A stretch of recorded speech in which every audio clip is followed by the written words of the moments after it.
看到呢，花莲呢就在东海公路台11线的这个地方呢，路上呢是扬起了风沙，那么宛如沙尘暴一般哦。那么也因为呢这里是花莲溪的出海口，也因此呢就形成了一个风口，因此呢这个扬起的风沙呢是漫过了路面，可以看到呢路上整个都被沙给盖住了。那么就连呢这个摩托车的骑士骑过去也要小心阵风哦，把人给吹歪了。因为呢目击根据现场的记者回报呢，其实现在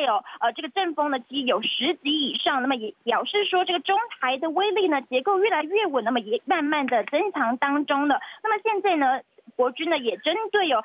五乡镇来进行预防性的撤离呢，包括秀林、凤林、光复还有卓溪、万荣这些等等呢，已经慢慢的进行了撤离。虽然说没有灾情传出，不过呢还是提醒大家要小心。以上是目前掌握的最新情况吧。